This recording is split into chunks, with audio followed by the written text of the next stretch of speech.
여러분 안녕하세요. 행복한 노후를 준비하는 금태연구소의 박종현입니다. 자, 여러분 어떻게 주말 잘 보내고 계시죠? 현재 시각 11월 17일 오후 12시 24분을 지나가고 있습니다. 지금 이제 아침에 일어나가지고 좀 시장 좀 보고, 어제도 좀 보긴 했지만 오늘은 여러분들과 무슨 얘기를 나눌까 좀 생각을 하다가, 지난주에 말씀드렸던 것처럼 이제 앞으로는 좀 편하게 방송하기로 했기 때문에 잘 정리가 되지 않았어도 그냥 여러분들과 이렇게 얘기하면서 좀 생각을 정리해 나가는 그렇게 좀 진행을 하겠고요. 제가 사실은 이제 예전에 본업이 또 애널리스트였고 방송도 좀 하고 이러니까 이게 되게 뭐랄까 좀 틀에 갇혀 있는 정형화된 뭔가 이렇게 재밌게 방송을 해야 되는데 좀 너무 점잖다고 해야 되나? 그래서 사실 이게 유튜브 방송에는 그렇게 좀 흥미 위주나 이렇게 좀 듣는 재미가 있어야 되는데 좀 그런 건 좀 떨어지지 않았나 싶습니다. 그래서 앞으로는 그렇다고 제가 비속어를 하고 이렇게 세게 방송할 수 있는 사람도 아니고, 하여튼 편안하게 방송하겠다, 이렇게 말도 살짝 놓고 이렇게 할 테니까 여러분 너무 놀라지 마시고 이 사람이 왜 이렇게 바뀌었나 스타일이 이렇게 생각하진 않으셨으면 좋겠습니다. 자, 일단 지금 날씨가 갑자기 좀 추워졌는데 지금 날씨가 걱정이 아닙니다. 지금 이제 한국 시장이 문제인데, 오늘 제가 이제 제목을 좀 뽑아보면서 어떤 얘기를 좀 할까 하다가 이게 이제 트럼프 트레이드라는 말로는 부족한 것 같아. 이게 이제 트럼프 스톰, 이 엄청난 지금 폭풍우가 지금 몰려왔고, 이제 하필이면 이 한국이 제일 제대로 얻어맞은 상황이기 때문에 지금 현재 상황을 좀 냉정하게 파악을 해보고, 향후에 이제 어쨌든 우리가 살 길을 찾아야 되니까 어떻게 하면 돌파하고 있을지 그런 내용들을 좀 오늘 좀 잡담을 좀 떠들어 보도록 하겠습니다. 자, 일단은 지난주 시장을 한번 쓱 살펴보면 상당히 참혹합니다. 지금 물론 미국 시장도 지금 트럼프 트레이드의 약발이 좀 떨어지는 모습들이에요. 지난주에 다우, S&P, 나스닥이 1%, 2%, 3%대 사이좋게 하락을 좀 보였는데, 문제는 미국 시장은 많이 올라왔으니까 떨어지는 게 그렇다 쳐요. 그죠? 올라왔으니까. 근데 한국은 뭐냐고 지금. 한국 지난주에 코스피가 마이너스 5.6%, 코스닥이 마이너스 7.8% 해서 보시면 연중 최저 수준으로 지금 주가가 지금 내려앉았는데, 지금 레벨이 언제적이냐면 지난 8월 초에 한번 블랙 먼데이급의 주가의 대폭락이 있지 않았습니까? 그 레벨로 지금 돌아간 거죠. 사실 그때는 너무 한 3일 동안 정신없이 이 폭락했기 때문에 이건 누가 봐도 제 정상이 아니다, 빨리 회복할 거다, 이제 그래서 사실은 반응도 세게 나왔는데, 이거는 지금 사실은 요때 하락하고는 좀 많이 다르죠. 요때 하락은 누가 봐도 비정상적이어서 빠른 반등을 기대할 수 있었다고 한다면, 이거는 사실은 이렇게 뭐라고 해야 되나, 이렇게 쓱 이렇게 가라앉았기 때문에 이 올라가는 탄력도 상당히 이게 세지 않을 거예요. 지난 8월하고는 상당히 이 차원이 다른, 모습이 다른, 어떻게 보면 더 안 좋은 하락이었고요. 코스닥 같은 경우는 종가는 올라왔지만 장중 저가 기준으로는 지난 8월보다 깨고 내려왔으니까 분위기는 상당히 안 좋다고 볼 수 있겠습니다. 물론 우리만 얻어맞은 건 아니에요. 지금 중국도 상해나 항생이 단기적으로 경기부양책 펴면서 급등했다가 다시 좀 가라앉은 모습이고요.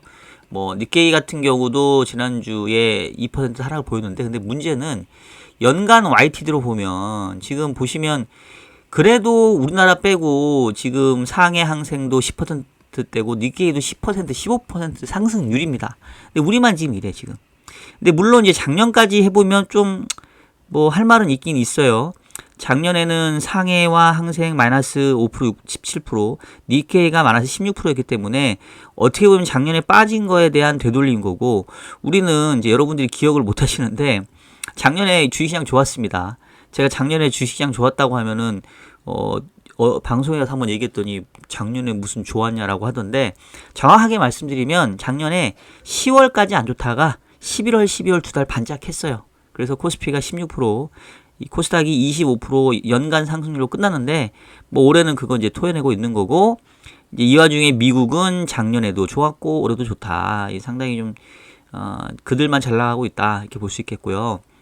이제 이런 모습이 결국은 뭐 제가 앞서 얘기했던 것처럼 트럼프 스톰에 이제 비견할 만합니다. 사실 지난주 같은 경우는 또 열받게 뭐 여러 가지 이제 걱정했던 일들이 상당히 좀 현실화된 부분이 있어요. 그래서 그거 이제 오늘 하나하나씩 좀 짚어가면서 좀 말씀을 드려볼 건데, 자, 일단은 뭔 얘기를 좀 하냐면, 그 첫 번째로 얻어맞은 게 바로 이 전기차의 쇼크죠. 이 트럼프가, 그러니까 얘는 이게 트럼프 물론 이제 그 트럼프가 썼던 거래 기술이라는 책을 보면 얘가 기본적으로 거래를 하는 방법은 초반에 엄청 세게 질러놓고 상대방을 겁에 질리게 해놓은 다음에 그 다음에 이제 알아서 기면 그래 내가 좀 요거는 풀어줄게 이제 이런 식의 얘는 항상 거래를 해왔잖아요. 이게 정책에도 그대로 반영이 됐고 트럼프 1기 때도 그랬고 근데 이제 2기 때는 이제 더 심한 거죠. 근데 이제 이걸 알면서도 이거를 뭐 당해낼 재간이 없다는 건데 일단 트럼프 같은 경우는 그 IRA 법안 이제 뭐 폐지시키겠다. 전기차 세액공제 요거 폐기시켜가지고 IRA 보조금 받겠다고 미국에 진출했던 그 한국 완성차 업체들, 뭐 현대차라든가 그다음에 배터리 업체들 이런 뭐 텍사스 지역인가 뭐 이쪽에 많이 있잖아요. 그래도 이제 지금 뭐 아직 폐지된 건 아닌데 이게 이제 폐지가 된다고 하면 7,500불 정도의 세 혜택이 사라질 수 있고 이 현재 이 국내 배터리 3사의 IRA 보조금 규모를 보면은 SDI하고 SK온 에너지 솔루션 중에 보시면 에너지 솔루션이 LG엔솔이 1조 1천억 원대로 제일 많죠. 그러니까 이제 지난주에 LG엔솔 뭐 엄청나게 이 폭삭 주저앉았던 거 아니겠습니까? 그게 그 사실 업종별 지난주 성과에도 그대로 나타나요.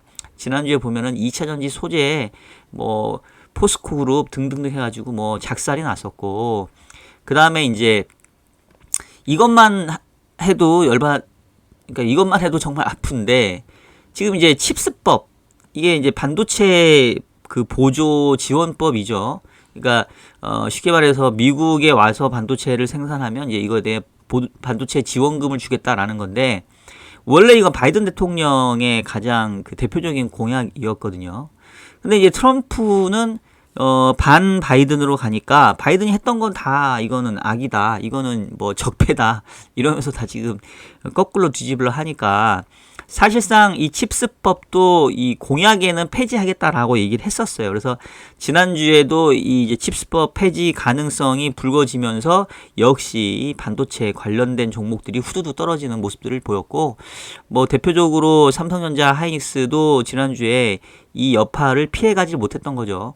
그래서 지금 삼성전자가 한때 49,900원. 야, 진짜 4만원 전자를 보네요. 이 반도체 삼성전자가 4만원대 찍을지는 몰랐는데 이게 그 삼성전자 같은 경우는 그 지난 8월 그러니까 지난 8월 아니 잠깐만 8월이 아니고 삼성전자를 그 2020년 코로나 그 왔었을 때 그때 삼성전자 주가가 얼마를 갔었냐면은 4만원대였거든요. 제 기억에 얼마야 지금 2020년으로 가야 되는데 2020년이 요때죠. 요때 2020년 언제야?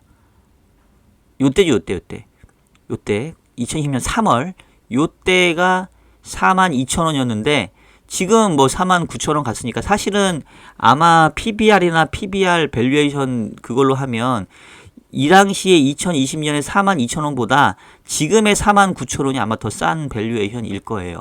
하여튼 뭐 그런 정도로 지금 주가가 쭉 밀려버렸고 뭐 하이닉스도 그동안 삼성전자하고는 조금 다른 길을 갔었으나 뭐 이 칩스법 폐지 가능성에 상당히 같이 놀라면서 지금 주가가 쭉 빠져버렸습니다. 그래서 결국은 뭐 우리나라의 지금 시가총액 상위 그 기업들을 보면 결국은 대부분 다 이 반도체하고 2차전지 중심 아니겠어요? 뭐 말 나온 김에 한번 보면서 얘기를 할게요. 우리 구독자분께서 아주 감사한 얘기를 해주신 게 검색하는 거 보여주는 것도 좋다 해가지고 제가 편집할 그게 좀 분량이 많이 준 것 같아요. 네이버에 가셔가지고 시가총액 순위 치시면 여러분 코스피랑 코스닥의 시가총액 쉽게 볼 수 있습니다. 자 보시죠. 코스피의 시가총액 1, 2위가 삼성전자 하이닉스 반도체고 3위 LG 에너지 솔루션 바이오 2차전지고 4위가 이 바이오, 5위가 현대차, 뭐 이렇게 지금 구성이 되어 있고요. 코스닥은 지금 1위가 알테오젠이 차지한 지가 꽤 좀 됐죠. 바이오, 그 다음에 에코프로 BM, 에코프로 2차전지, HLB 바이오, 리가킨 바이오.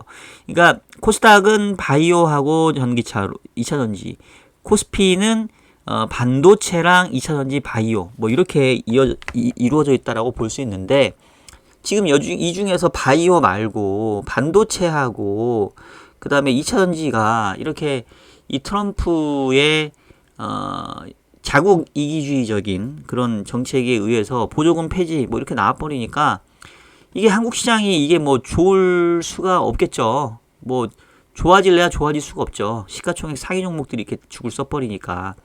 그 지난주에 보면은 에코프로 BM 같은 경우도 그동안 좀 반등 좀 올라오고 있었는데 쭉 빠져버리죠. 쭉 어딨어요?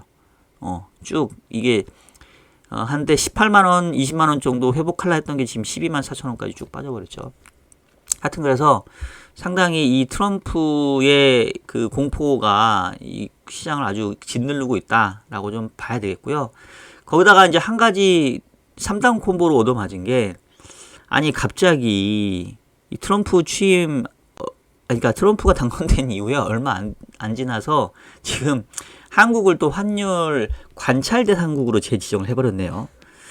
와, 이게 진짜 이게 해도 너무하는 것 같고 정말 죽어라 하는 것 같은데, 이게 제가 이제 좀 걱정은 했었어요. 왜냐면 이게 그 이른바 그 프렌드 쇼어링 되면서 그 유통망에서 공급망에서 중국을 제외하다 보니까 옛날에는 한국이 중국을 우회해서 미국에 수출을 했었는데 이제는 미국으로 직수출하다 보니까 미국에 대한 그 무역수지 흑자가 되게 많이 늘어났다고요. 그러니까 이제 미국 입장에서 봤었을 때는, 그러니까 트럼프 입장에서 봤었을 때는 뭐 중국 우회에서 들어왔던 것들이 직접적으로 들어온다라는 생각은 얘는 죽어도 안 할 거고, 무조건 지금 우리 미국이 어느 나라한테 무역 적자를 많이 지고 있지? 리스트업 해봐. 쭉 하니까 한국이 상위권에 왔겠죠. 특히 지난 몇 년 동안. 그러니까 그냥 그래 한국 니네 잘 됐네. 야 니네 우리한테 엄청 돈 벌어 가는데 뭐 방위비를 더 내던가 아니면 뭐 관세를 더 부과하던가 해야 되겠네. 뭐 이렇게 지금 몰려갈 수밖에 없는 상황이라는 거죠. 그래서 그 부분에 대한 좀 걱정을 했었는데, 아니나 다를까 이 환율 관찰 대상국으로 바로 지정을 해버렸습니다. 대미 무역 흑자가 커졌고 경상수지 흑자가 이제 커졌다는 부분이 작용을 했는데, 이 환율 관찰 대상국에 올라가려면 뭐 조건이 있어요. 보면 뭐 150억 달러 이상의 대미 무역 흑자를 기록하고 GDP의 3% 이상에 해당하는 경상수지 흑자고 12개월 중에 최소 8개월간 달러 순매수를 하고 그 금액이 GDP 이상인 경우인데, 이 중에 두 가지만 해당되면은 관찰 대상국 되거든요. 근데 한국은 지금 무역 흑자 기준 뭐 당연히 늘어났죠. 그다음에 경상수지 흑자도 문제가 됐죠. 그래서 이 두 가지가 조건이 충족이 되면서 이제 관찰 대상국에 들어갔고, 요것만 지금 안 될 거예요. 지금 그 우리나라는 달러를 지금 매수 개입하는 게 아니라 오히려 매도 개입을 할 판이겠죠. 환율이 1,400원대 올라가니까. 그래서 그나마 이제 이것 때문에 환율 조작국이 아니라 이제 뭐 관찰국에 올라갔는데, 이게 그 트럼프가 되면 제가 지금 정확한 명칭은 까먹었는데, 이게 환율 관찰 대상국 조작국 지정하는 무슨 그 기준이 있는데, 여기 있구나. 미국 교역 촉진법이라는 게 있는데, 이거 말고 뭐 무슨 다른 법을 적용시키면 우리가 뭐 달러에 매도 개입을 하든 안 하든 그냥 결과적으로 그 트럼프가 생각하기로는 우리나라한테 무역 수지 흑자 많이 가져가고 그게 그 나라의 GDP의 상당 부분을 차지해. 그러면 뭐 니네가 외환시장 그 개입하건 말건 그건 다 필요 없고 그냥 너네는 적폐야. 뭐 이렇게 갈 수도 있거든요. 그래서 상당히 좀 우리 입장에서는 가뜩이나 칩스법과 IRA 폐지에 상당히 좀 불안해하고 있는데, 이제 그러면 적어도 환율이라도 좀 올라서 이른바 가격 경쟁력이라도 좀 얻어야 되는데, 이제 달러화 대비 이제 원화도 약세로 가면 안 돼. 이제 이런 게 나와버리면 이 양방으로 이제 얻어맞는 거죠. 그래서 3콤보로 제가 상당히 가슴 아픈 일들이 이제 지난주에 연이어 있었다라고 볼 수 있겠고, 자, 사실은 보세요. 지금 원달러 환율이 지금 1,400원인데 이게 우리가 지금 환율을 조작을 한 게 아니잖아요. 우리도 지금 원달러 환율 올라가는 거 우리도 원치 않단 말이에요, 지금. 왜냐면 지금 결과적으로 외국인들이 짐 싸갖고 나가는 이유, 지난주에도 외국인들이 12주 연속으로 우리 주식을 팔고 나왔단 말이에요, 지금. 이게 세기도 귀찮아, 지금. 이게 12주야, 12주. 12주 연속으로 파란색이죠, 외국인. 지난주에는 1조 7천억을 또 내다 팔았어요. 그 중에 또 상당 부분이 또 삼성전자고. 외국인들이 이렇게 국내 주식 팔고 나가고, 그 다음에 국내에 있는 기관과 개인들은 국내 자산 금융시장에 투자 안 하고 해외로 나가니까, 그러다 거기다가 플러스 이제 수출 증가율도 마이너스로 가니까, 그래서 환율이 올라온 거지. 이게 어디가 우리가 조작한 거냐고요. 우리도 싫다고, 우리도 이게 안 좋은 상황이라고요. 근데 왜 그러겠어요? 달러화가 강하잖아, 지금. 달러화가 지금 106.7까지 올랐어요, 지금. 달러 인덱스 기준으로 지금 전고점 수준이에요. 아니, 지네들 달러가 강한 거지. 우리 원화가 약한 거냐고, 지금. 가뜩이나 지금 불난집에 부채질하는 것도 아니고. 하여튼 그래서 지금 제가 그래서 지난주인가도 얘기했죠. 이게 원달러 환율이 갑자기 어느 날 훅 떨어질 수도 있다. 왜? 만약에 환율 조작국 지정해버리면 어떻게 할 거예요? 그럼 이제 갑자기 그 원화는 너무 과하게 그 가치가 떨어져 있으니까 얘를 비싸게 뭔가 조정해야 되는, 그러니까 경제적인 어떤 그 논리적인 기반이 아니라 그냥 팔목 비틀어버린 심정으로 뭐 이게 확 그렇게 될 수도 있어요. 근데 그게 뭐 오래 갈지는 모르겠지만 어쨌든 이게 뭔가 이 그 자연스러운, 그러니까 약간 자연의 어떤 그 어떤 규칙이나 자연의 법칙이 있듯이 이 금융시장에도 이렇게 뭔가 법칙이라는 게 있거든요. 그러니까 경기가 강하면 그 나라의 환율이 그 통화가 강하고 뭐 이제 이러면서 자연스럽게 뭔가 자율 조정되고 이런 기능이 있고, 거꾸로 그 나라의 경제가 취약하고 뭐 자금이 이탈하면 이제 통화가 약해지면서 또 시간이 지나면 그 약해진 통화가 무역 수지를 흑자로 만들고 또 여행객들로 하여금 서비스 수지를 흑자로 만들어서 다시 또 통화가 강해지는 이런 일종의 자율 조정 기능이 있단 말이에요. 근데 이제 이런 어떤 금융시장의 순리나 법칙이나 이런 것들을 다 깡그리 무시하고 트럼프는 그냥 다 자기 그 미국에 유리한 대로 다 갖다 붙이려고 하다 보면 이게 어딘가에서는 이제 뭔가 문제가 발생하기 시작하겠죠. 근데 이제 문제는 그 문제가 발생하기 전까지는 트럼프는 일단 하려고 한다는 거. 그러니까 문제가 발생하고 나야 이게 좀 안 되겠구나, 이제 이런 생각을 할 거라 우리 입장에서는 좀 각오를 해야 되는 상황이다라고 볼 수 있겠고요. 자, 어쨌든 그러면서 지금 이제 한국 시장이 이 정말 그 백척간두의 그 위험, 절벽 끝에 서 있는 그런 심정이 돼버렸고, 그러니까 지금 우리 주식이 지금 이 모양 이 꼴 아니냐, 지금. 아까 보여드렸던 것처럼 지금 사실상 체감적으로는 훨씬 안 좋죠, 지금 훨씬. 2400, 와, 진짜 너무한다. 680. 진짜 저도 트럼프 당선, 그러니까 내가 이게 희망을 하면 안 돼. 이게 전망을 할 때 희망을 섞으면 항상 이게 안 좋더라고. 트럼프가 안 됐으면 하는 희망이 강해가지고 포트도 그냥 그렇게 크게 걱정 안 했는데, 그러니까 이게 만약에 해지라는 걸 해야 된다고 한다면 내 희망과는 다른 포지션을 잡아야 되는 거죠. 그러니까 만약에 트럼프가 안 됐으면 하는 마음이었으면 이 포트는 트럼프가 당선될 거를 가정하고 짰어야 되는데, 포트도 또 트럼프가 안 됐으면 하는 거에 짜 있어가지고 저도 지난주에 지금 많이 얻어맞은 상황이고요. 상태가 안 좋습니다, 지금. 자, 어쨌든 이제 여기까지는 이제 안 좋은 얘기고, 이 결론은 이제 그럼 여기서 끝나면 안 되니까 이제 돌파하고 이제 살 길을 찾아야 되는데 어떻게 해야 되냐, 이제 이것도 이제 좀 같이 얘기를 해봤으면 하는데, 일단은 이거를 뭐 기대를 해볼 수 있는 건지 없는 건지 모르겠는데, 그 지금 이 양반, 이 트럼프가 당선되면서 가장 황태자로 떠오른 이 양반 일론 머스크가 그 지금 정부 효율화부에 이제 수장으로 임명이 됐잖아요. 근데 이제 이 사람이 평소에도 미국 행정부가 너무 쓸데없이 돈을 너무 많이 쓴다, 그래서 나는 미국 연방정부 예산의 지금 3분의 1 정도 해당하는 2조 달러 이상을 삭감할 수 있다. 뭐 이제 이런 얘기를 했었단 말이에요. 그래서 이제 실질적으로 이제 얘가 그 지난주에 그 트위터에 이제 X에다가 이제 공고를 했죠.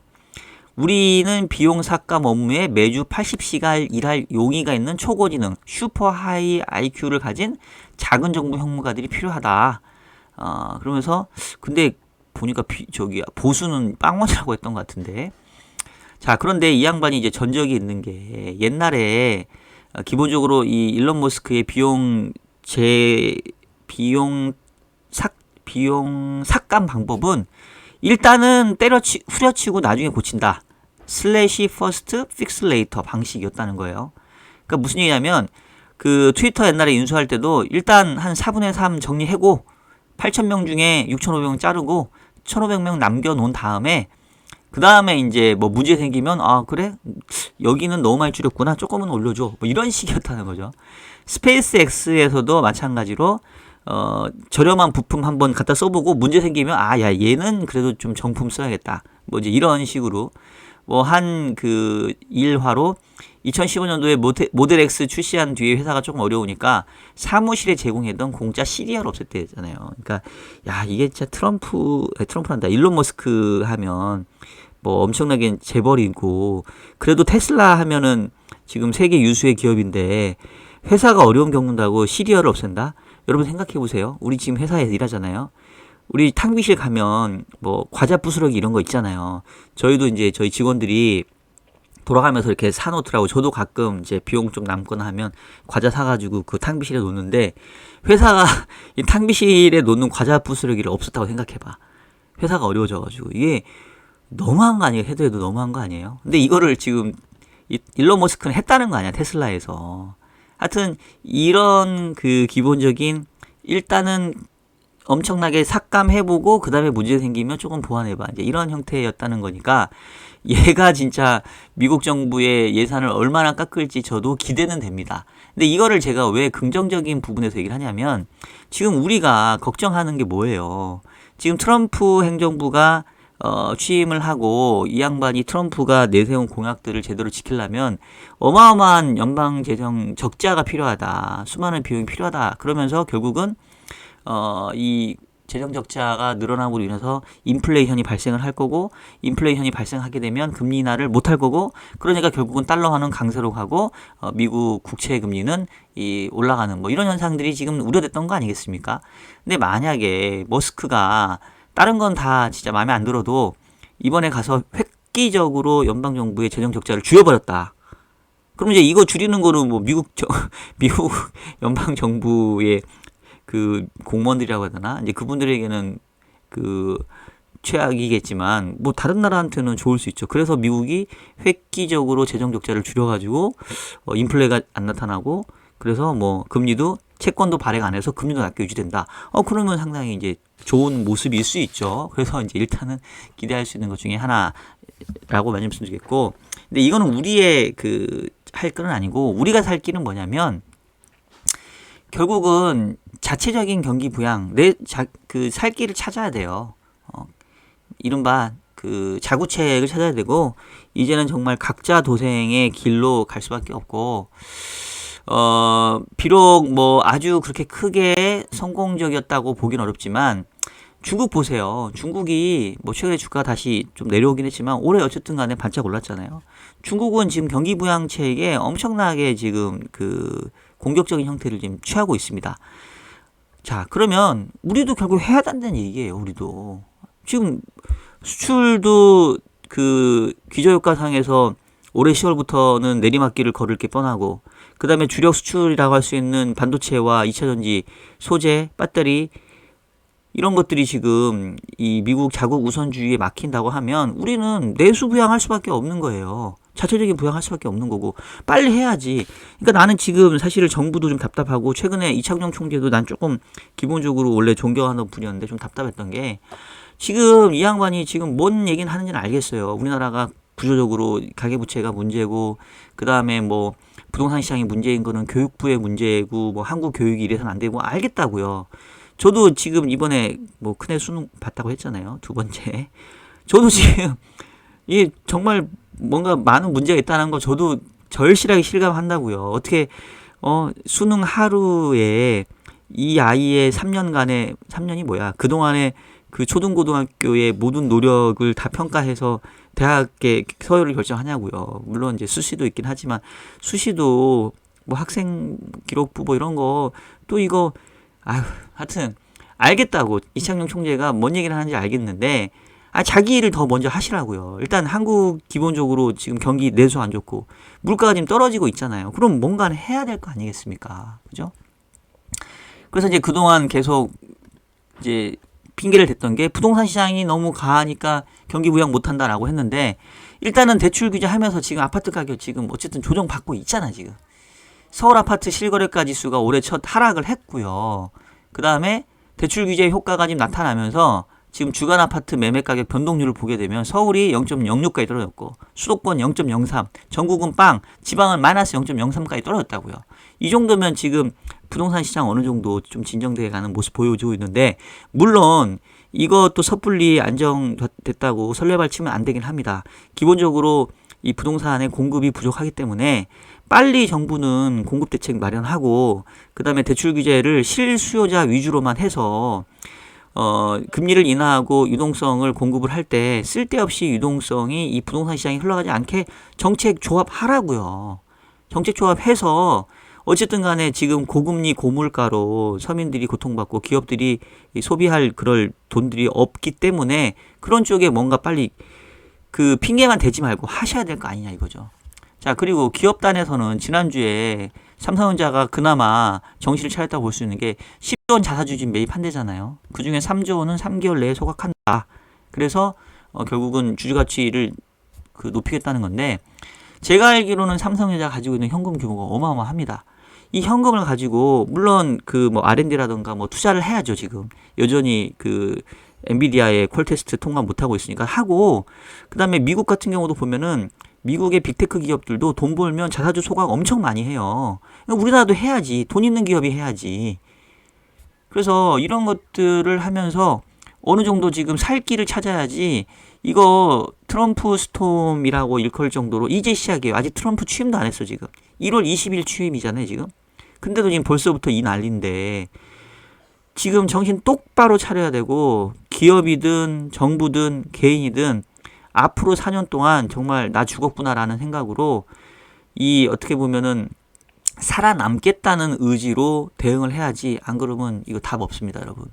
저도 그렇고 여러분도 그렇고 지금 이거 정신 똑바로 차려야 돼요 지금. 정말 각자 도생 그러니까 살아남아야 되는 시기에 왔기 때문에 그런 부분들 다시 한번 마음가짐을 굳건히 하자라는 말씀을 드리면서 오늘 영상은 여기서 마치도록 하겠습니다. 자, 여러분 지금까지 주간 이슈 분석인데 이제 주간 이슈 분석이라고 하지 말고 주간 이슈 넋두리 뭐 잡담 뭐 이렇게 가야 되겠어요. 지금 보니까 그리고 그냥 이제 뭐 투자 전략 위주로 뭐 시장 위주로 뭐 이런 얘기는 웬만하면 안 하겠습니다. 이게 저도 힘들어 그거 하려니까. 그래서 일단은 어쨌든 간에 어떤 것들을 좀 우리가 좀 봐야 되는지 한 주간의 제 생각들을 좀 그냥 약간 뭐라고 해야 되나 저는 그냥 막 쏟아내듯이 정제 없이 말씀드릴 테니까 여러분들도 가볍게 들어주시기를 다시 한번 말씀을 드리면서 오늘 영상은 여기서 마치도록 하겠습니다. 자, 여러분 갑자기 날씨가 추워졌어요. 내일 다음 주 이번 주부터는 막 영하 내려간다고 하는데 뭐 추워진 날씨, 추워진 금융시장 여러분 몸도 마음도 감기 걸리지 않게 잘 조심하시길 바라겠습니다. 자, 그러면 저는 다음 주 일요일이라도 여러분들 조금 재밌는 내용으로 찾아뵙도록 하겠습니다. 여러분 다음 주에 뵐게요. 안녕.